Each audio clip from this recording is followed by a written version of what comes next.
Hi, this is Jeremy with Robotic Grow. Today I'm going to show you what I call a robo tank. So we have our pump to go into our greenhouse, and that gets pumped in to the greenhouse here. And then we have fresh water going in, and then a float we're going to put in here so that when the fresh water fills up, it turns off. And then we have dosing pumps over there so that when your water turns off, your dosing pump turns on and drips your fertilizer in.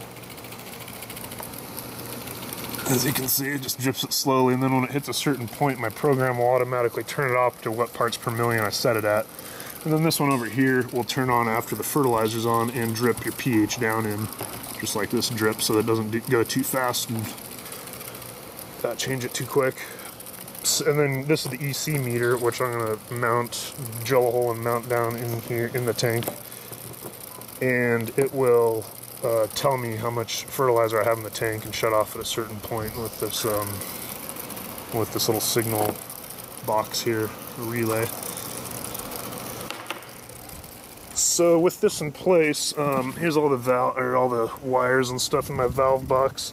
That's a power tail here, so instead of using normal relays, I can use this for the pump, so I don't have to drag an extension cord too far. I just plug the pump in here, it goes out to the extension cord goes over here, and then this is, where am I? Well, the extension cord goes over here, it's plugged into a piggyback float here, and then this is what shuts the water off when it gets empty, so the pump doesn't run dry. Like I said, this float comes on and then turns off when it goes up, so that the fresh water doesn't overfill. So that's that. Let me turn this doser off.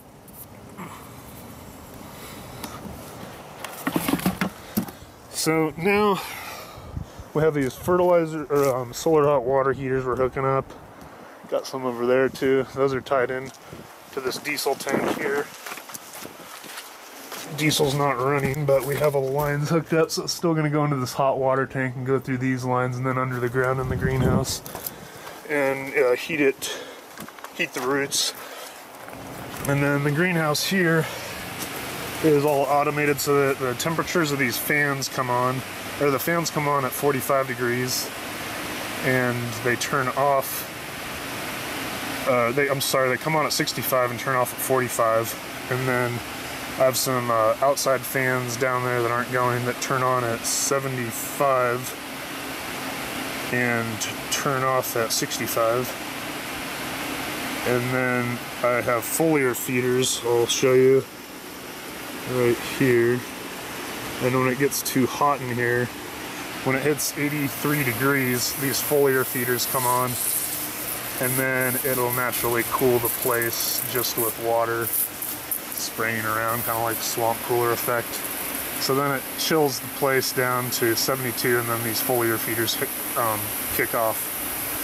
Then we have solar fans over here, these green ones, and those are going to be, I'm getting a relay to control those with a thermometer also. So with all this intact, it's pretty much self-automated, and you don't really have to do much but just let it ride. Here's the board I made. These are the relays here, along with the microcontroller and power source, and then they go over to these bus bars and do all the funky wiring for relays, and then eventually go out to your plugs that go out to where we just were by the fertilizer tank. So we got, you know, one there and one down here. Each one of these controls 16 switches, and pretty much got it all down pat. We'll let you know how it goes when we get things cleaned up and a little bit tighter. Till then, we'll see you next time.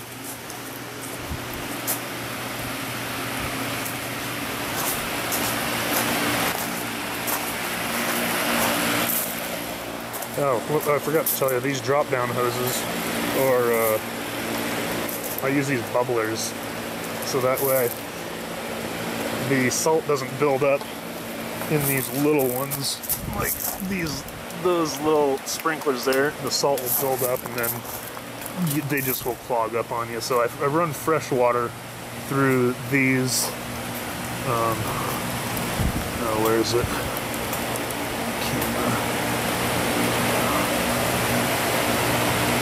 Oh, there it is. Yeah, those are the sprinklers. Those get plugged up with fertilizer because there's so much salt buildup in them. So that's why these bubblers are better. So those turn on for, put about 25 gallons on each plant, and then it automatically turns off. And then it goes to the next plant, puts 25 gallons on. Then it goes to the next plant, puts 25 gallons on. So this all happens automatically with the fertilizer pump running. And then the ground foliar feeders for fresh water you can use also. We got swamp coolers down here, cool things down and all that good stuff. Some relay board, there's some relays over here. This relay here is piggybacked to some relays down there and a relay down there. So when this turns on, it turns on all the fans.